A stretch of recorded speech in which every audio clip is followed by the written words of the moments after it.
Hey everybody. Yep. Hey everybody. It's good trip, bad trip for Sunday. Saturday. I guess it's May 27th, 2017. How you all doing? Hope you're all good.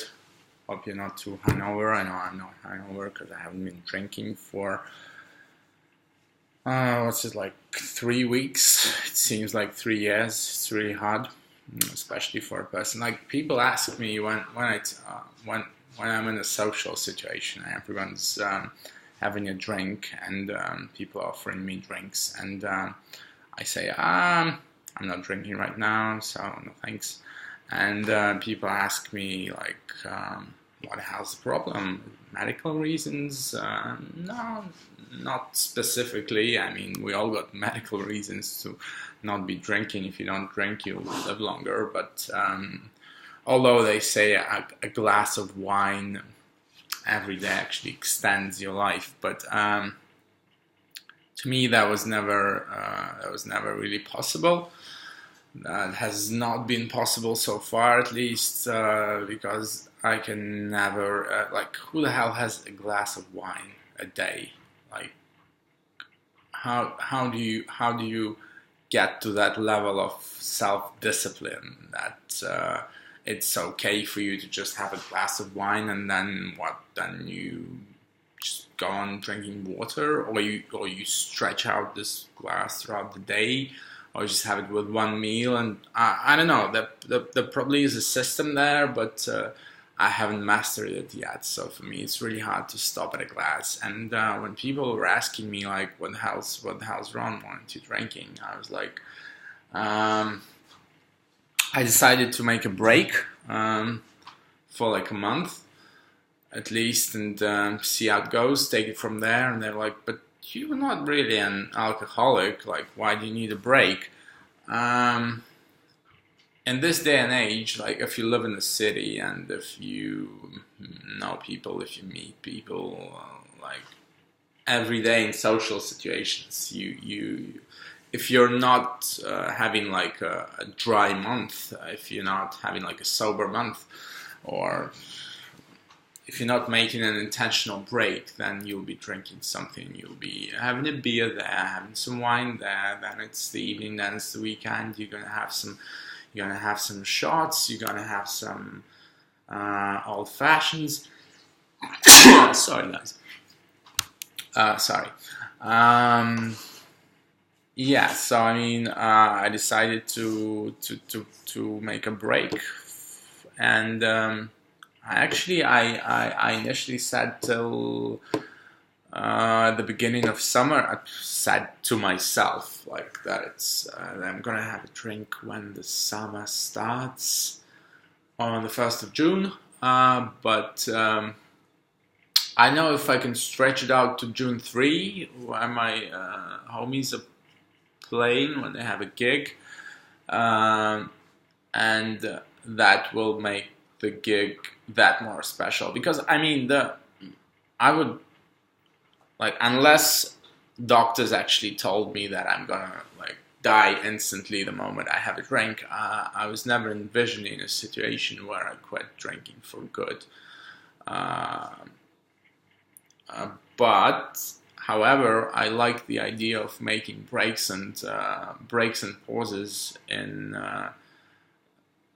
drinking as well as anything else, if you know what I mean. Because if you're doing something all the time, if you're drinking all the time, like smoking weed all the time, or whatever else you might be doing, then after a while it just stops being fun. It's just, a routine again, and it stops having that. You stop having that extra special feeling that you get when you get drunk, when you get high, when you do stuff to yourself.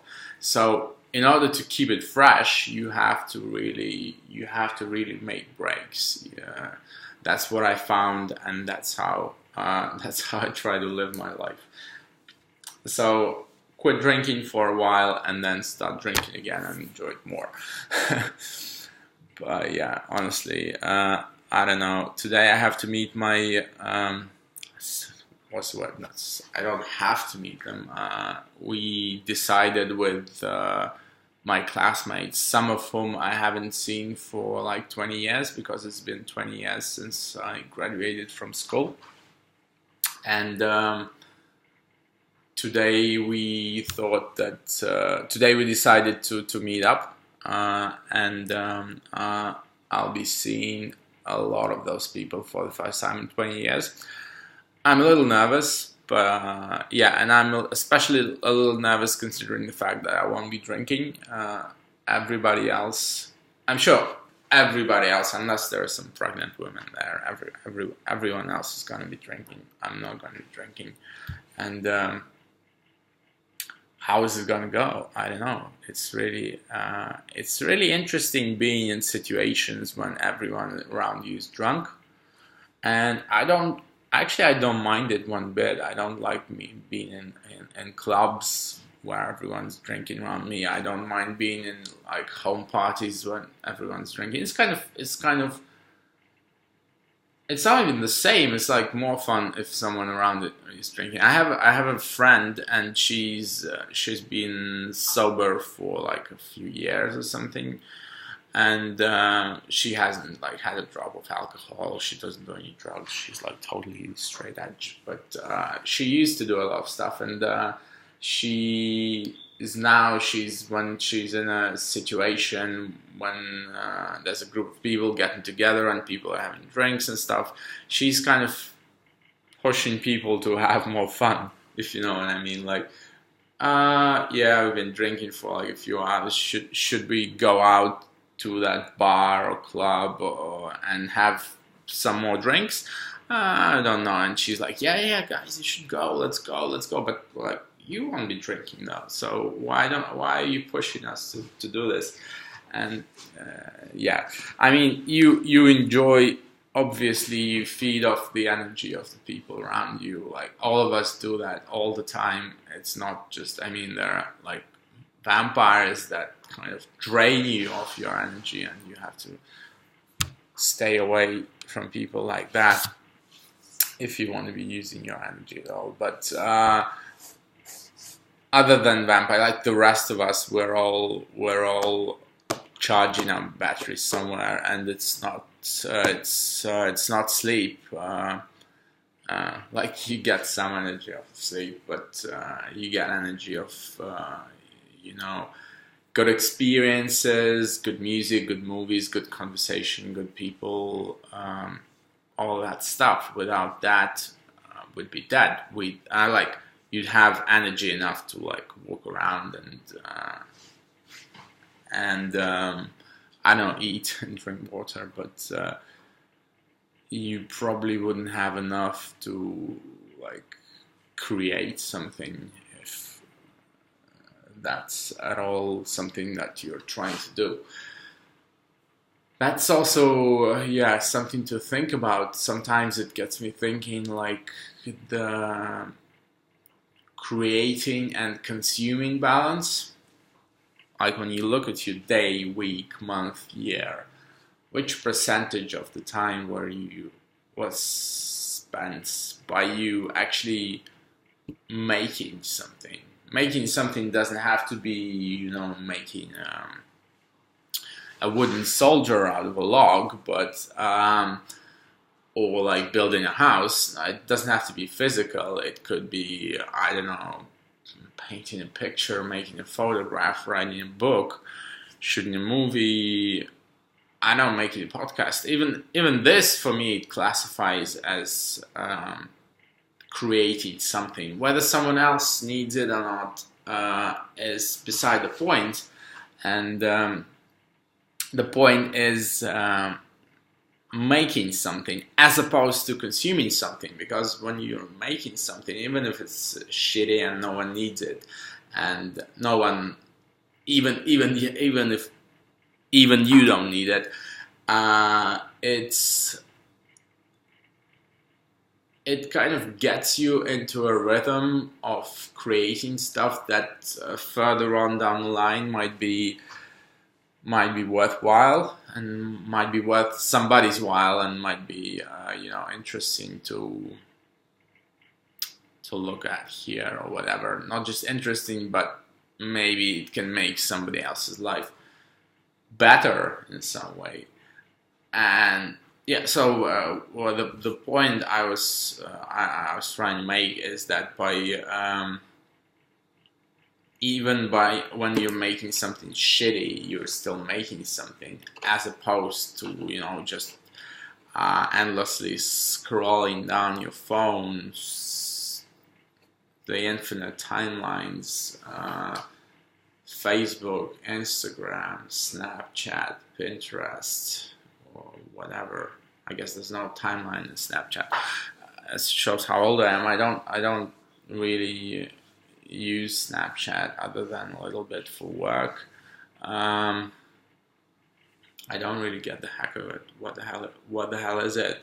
Why is it this popular? But and again, okay, I'm over 30, so I'm over 30. I'll soon have to be saying that I'm over 40 in a few years' time. I still got a few years' time. I met this guy the other day at a friend's birthday party in club, and this guy was all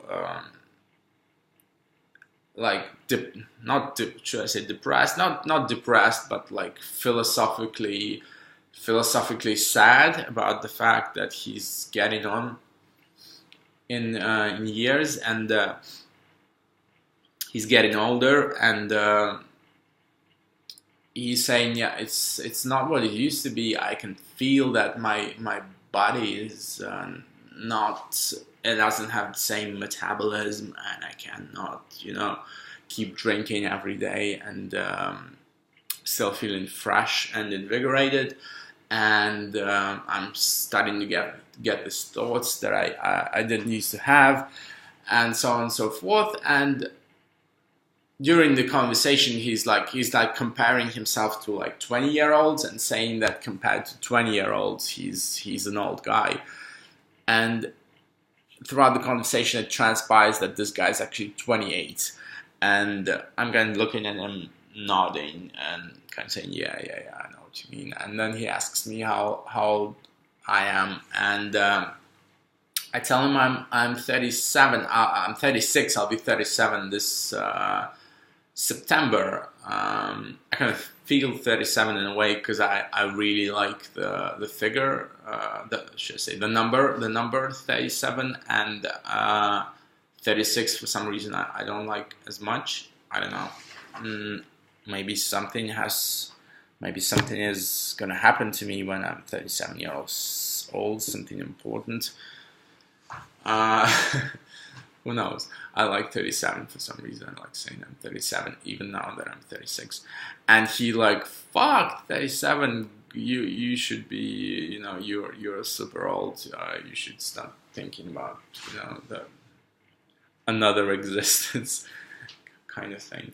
And I'm like, yeah. I don't argue with you. I do feel old. And but actually, everything is relative, and of course, age is relative too. It depends who you're talking to and who you hanging out with, who you meet in your daily life. Because if you're like mostly talking to people who are like 10 years younger than you, then you might feel older than them.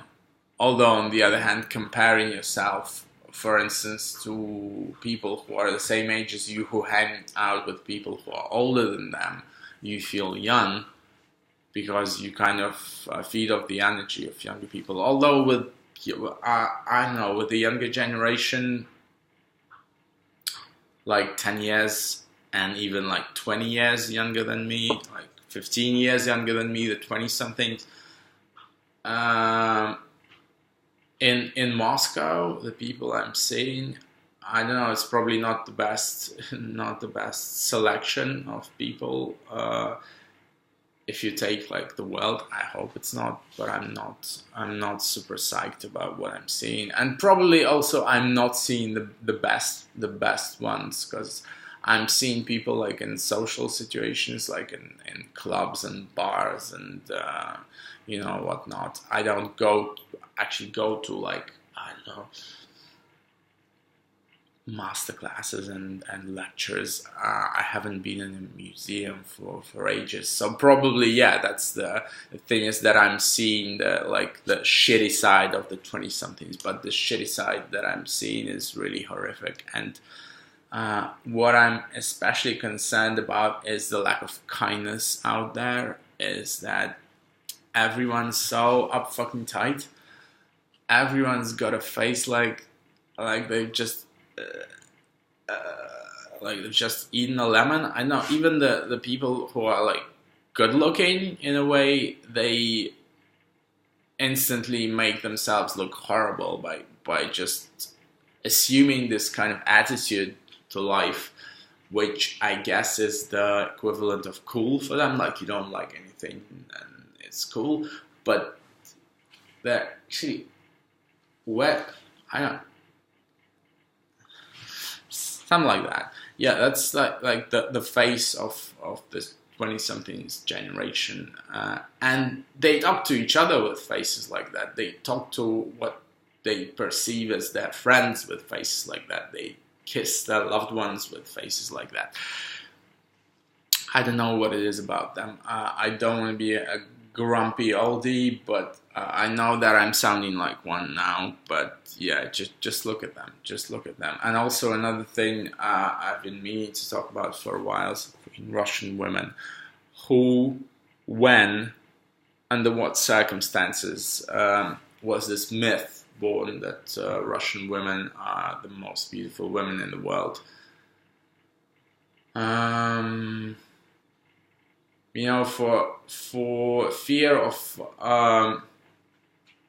completely insulting everyone, I'm gonna just speak about again the younger generation of Russian women, and like looking around, very rarely do I see an interesting face, let alone a beautiful face. Like most of the faces, of the female faces, like the Russian female faces out there, like in a club, in a like young people kind of situation where supposedly you'd be seeing the best of a generation. In terms of looks, I'm now speaking in terms of looks, because the good looking ones are the popular ones. They go out a lot. So it's. I mean, I travel a lot, and like British girls are considered to be not the prettiest on the planet. But yeah, I haven't been to Britain in a while. But like everywhere else I go, the girls are prettier. I know. I'm just speaking more as a window shopper here, because obviously I'm like happily married and all that stuff. But just, you know, looking at the faces and the energy and the kind of level of how well groomed people are, I'd say Russia would be like in the top 50 maybe in terms of women, and also this face. Yeah, they all have this face, but yeah, there are beautiful exceptions to the rule, and you girls, you know who you are. And actually, you shouldn't be, like, if you're a Russian and if you're hearing this, like, what the fuck is he saying? I hate this guy. You shouldn't be really disappointed or mad at me, because you are beautiful, you are pretty, you're beautiful, and what I'm trying to do is tell you that you are like in a situation where beauty is a virtue. Not everyone around you is beautiful. Not everyone around you is good looking. And like, if you're really out there and you're beautiful, you're a queen. You're noticeable. It's not like everyone in Russia is a fucking supermodel. No, not at all. Far from it. And if you haven't been to Russia, definitely don't come here for the women. Maybe come for the vodka, I don't know, for the bears and the balalaikas, but not for the women. That was my 5 topics about the Russian women and about drinking and not drinking. This was just a random podcast on May 27. Thank you all to those of you who got this far, and yeah, I'll be seeing you real soon. Good trip, bad trip, Andre Kane signing off.